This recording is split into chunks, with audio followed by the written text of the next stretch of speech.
Olá, meu amigo, minha amiga, tudo bem com vocês? Hoje, quarta-feira, dia 16 de junho de 2021, juntamente com você, eu, Nus Amorim, aqui de Cuiabá, refletindo, discutindo, debatendo coisas importantes em nossas vidas, tá bom? Gente, hoje, quarta-feira, nós vamos falar sobre a CPI, que retomou os trabalhos ontem, né, terça-feira, com o Marcelo Campelo, ex-secretário de Saúde lá de Manaus, lá do Amazonas. Nós vamos saber o que ele falou ontem. E hoje, a possível presença de Wilson Witzel, ex-governador do Rio de Janeiro, quer falar, quer depor, mas já recebeu aí o carta branca do Cássio Marques, o ministro do Supremo Tribunal Federal, para ficar calado e nem ir se não quiser. Pois é, vamos falar sobre isso. E depois, eu quero que você fique até o final, porque nós vamos fazer uma retrospectiva e uma reflexão de todas as ações que o governo Bolsonaro fez desde o início da pandemia o ano passado, em janeiro, fevereiro do ano passado. Vamos ver passo a passo os fatos que mais marcaram e as atitudes do governo. Beleza? Vamos isso, porque é importante. E aqui nessa página, você sabe, nós colocamos o dedo na ferida, tá bom? Gente, antes de mais nada, como eu disse, entre em nossa página. Eu quero que você entre, é importante que você entre no Vote, V-O-O-T-I. Entre, reflita com a gente e depois, se gostou, dá o like positivo, bastante like. É importante dar like para alavancar, tá? E entre em nossa página aqui embaixo, ó, inscreva-se, traga mais colegas, mais pessoas para reforçar, encher a nossa página. Vamos juntos crescer, tá bom? Números da pandemia, nas últimas 24 horas, 2.760 mortes. Olha como cresceu de ontem para hoje. Vejam como variou, né? De 928 ontem para 2.760 hoje. O Brasil já acumulou 491.164 pessoas mortas. Com certeza, até o final de semana, infelizmente, e bem provavelmente, a gente vai chegar a cerca de 500 mil, ou seja, 500 mil de pessoas morreram no Brasil desde o início da pandemia. Um genocídio que está sendo investigado pela CPI lá no Senado. Os senadores estão ouvindo autoridades, empresários envolvidos nesse imbróglio e nesse genocídio, infelizmente. Ontem foi a vez de Marcelo Campelo, ex-secretário estadual lá do Amazonas, secretário de Saúde. Ele falou, não disse muita coisa, na verdade, né? Foi evasivo em suas declarações, agora foi contundente.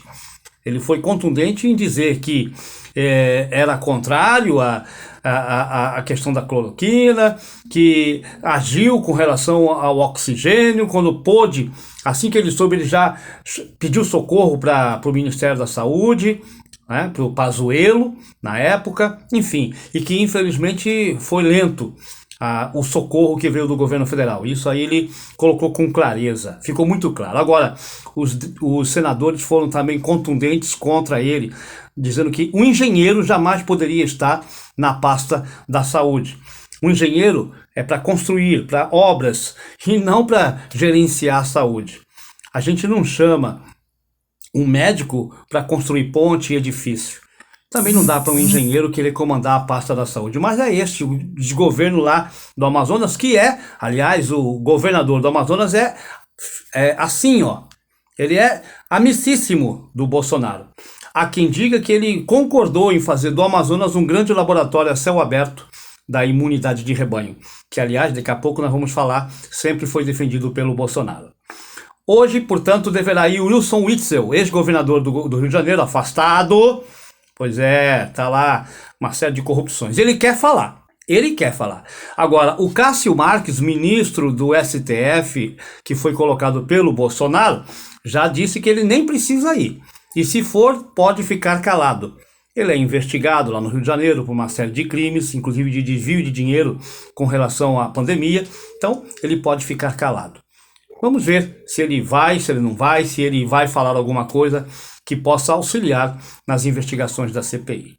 Outro detalhe que eu quero colocar rapidamente é que a AGU, Advocacia Geral da União, recorreu mais uma vez com relação à quebra de sigilo bancário, telefônico, midiático do Pazuello, do general Pazuello, ex-ministro. O governo está desesperado. Sabe, eles estão de cabelo em pé com a possibilidade de abrir o sigilo do Pazuello e aí a casa cai. provavelmente a casa vai cair, não só para o Pazuello, com certeza, para boa parte desse governo federal, inclusive do próprio Bolsonaro. Então, a AGU não aceitou o parecer do ministro Lewandowski, que manteve a quebra de sigilo, e recorreu mais uma vez. E agora vamos ver como é que vai ser a sequência disso lá no Supremo Tribunal Federal. Ok? Gente, agora eu quero que vocês venham comigo. Nós vamos falar sobre, desde o início da pandemia, lá o ano passado, como é que foi a ação do governo, as ações, as omissões, as atitudes que o governo federal, comandados pelo presidente Bolsonaro, à frente desse combate à pandemia, tá? Ele sempre se colocou de uma forma muito clara e transparente, na verdade. Ele é negacionista. Sempre disse, não é uma gripezinha, isso aí não vai matar mais do que 800 pessoas. Logo no começo, o ano passado, assim que começaram os primeiros casos. Ele disse, é só uma gripezinha. Quem? Só vai morrer pouca gente, só os idosos, aqueles com comorbidade, que tiverem doenças, os fraquinhos.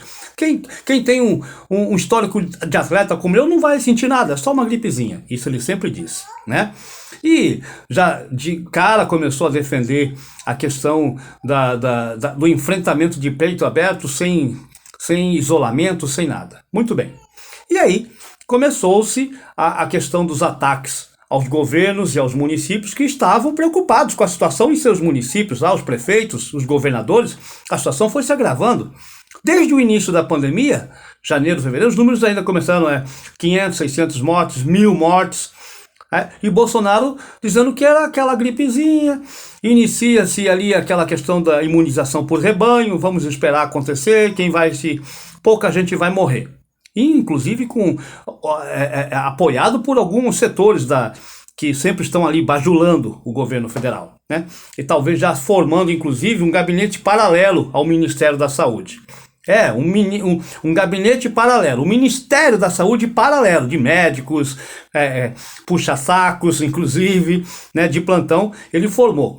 Foi, inclusive, mencionado pelo Luiz Mandetta, o ministro o primeiro que estava na pandemia, tá? E aí começou. Só que os números foram crescendo.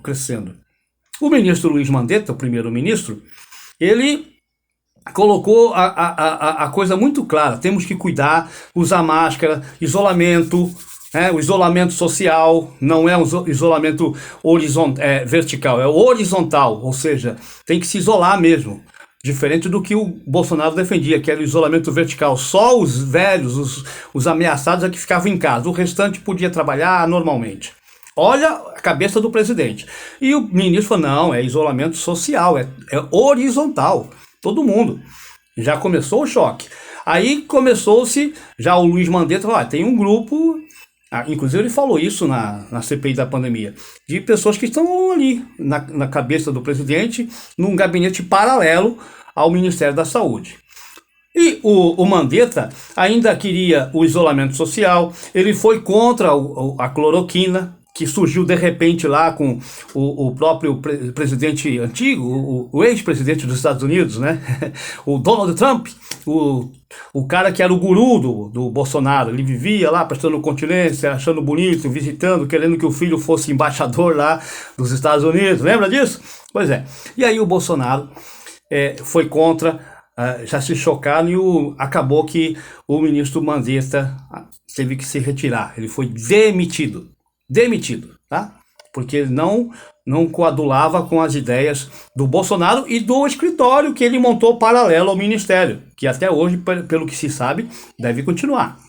Bom, aí veio o ministro Nelson Teich. Nelson Teich ficou um mês apenas. Participou daquela reunião, daquela famigerada reunião, em abril do ano passado, lembra? Ele estava lá, no meio dos ministros, a reunião ministerial, aquela que o Ricardo Salles, do Meio Ambiente, falou, passar a boiada, aquela que o Bolsonaro falou que ia, assim, aparelhar a PF, ia, assim, tomar suas atitudes, porque não ia deixar os parentes, os amigos, sofrerem lá no Rio de Janeiro, tinha que tirar, ou tira o ministro, que na época era o Sérgio Moro, que acabou saindo, toda aquela maracutaia, o Paulo Guedes dizendo que ia colocar a granada no bolso dos funcionários públicos, quando eles percebessem já estava explodido. Pois é, tudo isso, essas loucuras, nessa ministerial. E aí, nesse mesmo mês, começou a ruptura com os governos, uma guerra, um conflito de interesse. Por quê? O presidente querendo que continuasse imunidade de rebanho, isolamento só vertical, e nos municípios a coisa estava pegando, né? Já começou a entupir os hospitais, os pronto-socorro, enfim, ambulâncias na porta de hospitais lá sem ter praticamente vaga, as pessoas morrendo. E aí a coisa começou a ficar cada vez mais crítica. E os governadores e os prefeitos que estavam na ponta lá, vendo os problemas em seus municípios, em seus governos, nos seus estados, começaram a perceber que tinha que melhorar, tinha que tomar atitude, isolamento, né, uso da máscara com maior frequência, enfim. E aí o Bolsonaro reagiu. Eles recorreram a quem? Ao Supremo Tribunal Federal, para poder promover, sim, lockdown, fechar estabelecimentos comerciais, né, o comércio, enfim. E aí no dia 15 de abril, o STF, vendo a situação se agravando, o número de mortes se elevando, falou, olha, o Bolsonaro quer que continue do jeito que está. Os governadores e os prefeitos que estão lá, vivenciando na pele o que está acontecendo. Bolsonaro está em Brasília, falando aquelas loucuras. Enquanto isso, os governadores e os prefeitos estavam sofrendo e o povo morrendo. Tomou uma atitude, no meu entender, muito correta, de falar, não, os prefeitos e os governadores também têm direito, sim, de decidir se tem ou não. Eles que sabem da realidade regional ali da sua cidade, estão vivendo, eles que estão ali governando a situação. O presidente tem que trabalhar em consonância, né? As três instâncias, o município, o estado e o governo federal, articular. Não, dali para frente o Bolsonaro falou, lavo minhas mãos, o STF agora deu poder para o governador, eu só mando e eles é que decidam. Pois é, aí virou essa guerra entre Bolsonaro, principalmente o governador de São Paulo, né, e o prefeito de São Paulo. A situação foi se agravando cada vez mais, o tempo foi passando, o ministro o Nelson Teich saiu do governo, em um mês, falou, não dá, cloroquina não aceito, tem que ter isolamento, ele não quer, então, com um mês caiu fora, falou, não é pra mim, esse negócio aqui, essa bagunça aqui não é pra mim. E aí, quem ficou no lugar dele? O general Eduardo Pazuello, ministro da Saúde, um general que sabia de logística, segundo informações, né? E assume a pasta no meio dessa pandemia. Mais perdido que barata em galinheiro, sabe como é que é? Barata em galinheiro? Mas ele chegou a dizer que ele nem conhecia o SUS. Eu nunca precisei do SUS, sempre fui militar, minha família era de militar, e eu nunca usei o SUS. Agora que eu estou tomando o pé, conhecendo, olha que loucura! Um general que não conhece o sistema único de saúde, onde a coisa estava pegando, ele estava assumindo um ministério no governo Bolsonaro. E aí começaram, né, os problemas. A crise, o colapso do oxigênio lá no Amazonas, em Manaus, morreram centenas de pessoas asfixiadas, sem oxigênio. E o governo demorou para socorrer, para mandar avião. Venezuela doando cilindros, e eles não se deram o trabalho de mandar avião. Vieram de caminhão pela selva, pelas estradas. Olha, trajeto de 5, 6, 7 dias, que em 1 hora poderia ser feito da Venezuela a Manaus e salvar vidas. O Ministério não fez isso. O Pazuello, que era militar do Exército, que é ainda, né, general do Exército, não fez isso. Que mais? Demora na compra de vacinas. Chegou a dizer que ia comprar a vacina da Coronavac num dia, no dia seguinte, não, quem manda sou eu, quem tem a caneta sou eu, sou o presidente e não vai comprar essa vacina não. E aí, no dia seguinte, o próprio o ministro Pazuello, que estava com Covid no hospital, foi visitado. E disse, ele manda e eu obedeço. Lembra disso? Pois é. Aí não compraram a vacina. A Pfizer mandou N solicitações, mais de 80, segundo informações de e-mails e documentos, nunca foram respondidas. Só no final do ano passado, em dezembro do ano passado. E gente morrendo, aumentando, 200 mil, 300 mil, que loucura. E aí? E o Bolsonaro insistindo, não, isso aí é cloroquina. E o próprio Pazuello monta uma equipe com aquela doutora, como é o nome dela? Deixa eu ver aqui. a Mayra Pinheiro, a capitã cloroquina, com a sua equipe para tudo quanto é lugar, incentivando a cloroquina, o tratamento precoce. Tudo isso acontecendo. E a ciência, a medicina dizendo, não, isso aí não precisa, isso aí não é ineficiente. E o que é pior, cloroquina pode matar. Se o uso indiscriminado para certas pessoas pode matar. E há suspeita de casos já de mortes pelo uso da cloroquina, incentivado pela campanha do Bolsonaro, que era garoto propaganda. Eu uso cloroquina, saía aí na rua, nos comícios dele, nos atos antidemocráticos, inclusive, com a caixinha. Esse é o nosso presidente.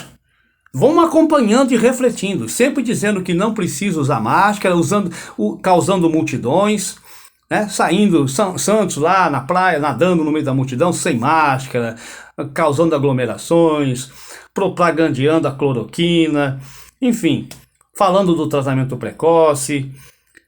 Terrível. O escândalo durante agora que veio à tona do tal de coronel Jorge de Vério.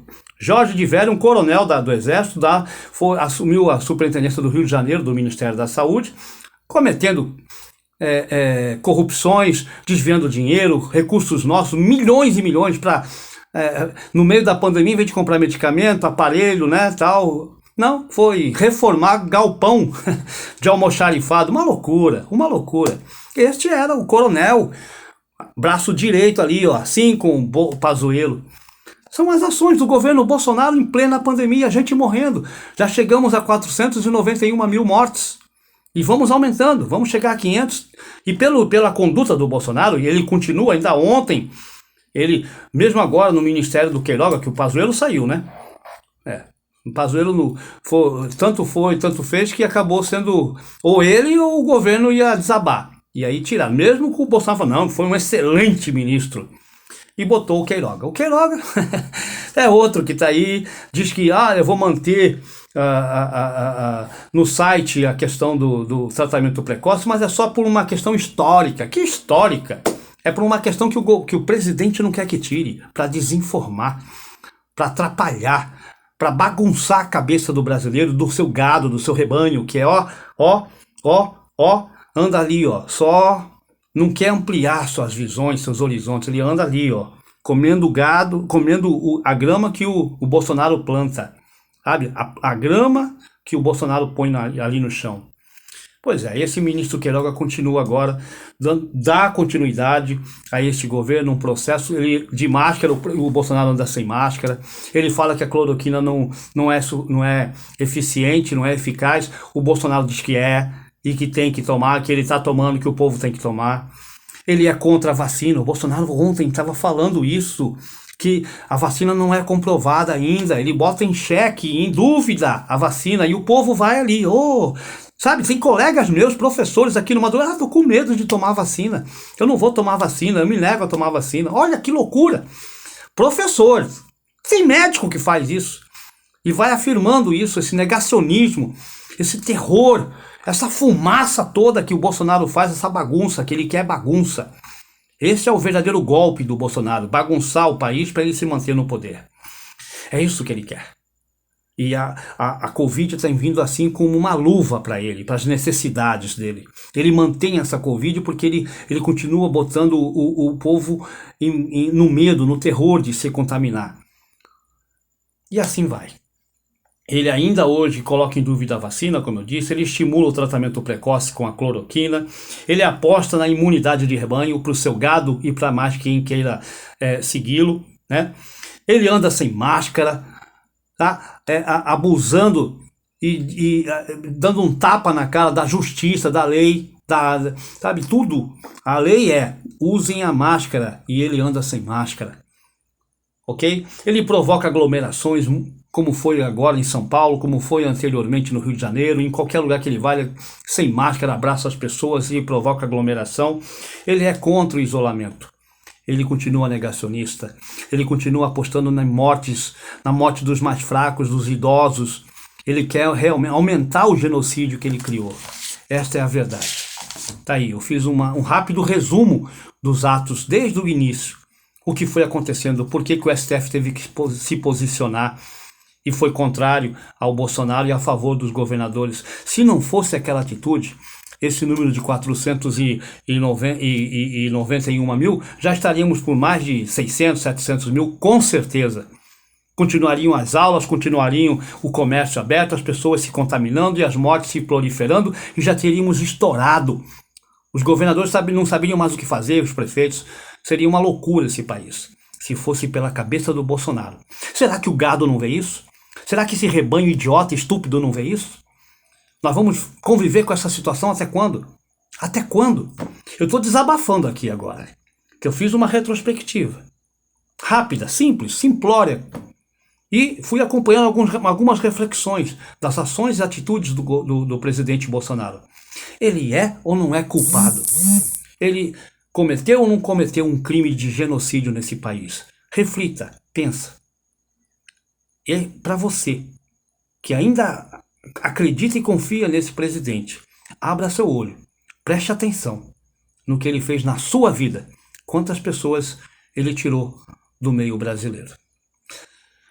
Se gostou das reflexões dessa quarta-feira, dá like aí, gente. Eu preciso que vocês alavanquem nossa página, tá? E faça seu comentário, se inscreva-se e traga mais gente. Um abraço e até a próxima.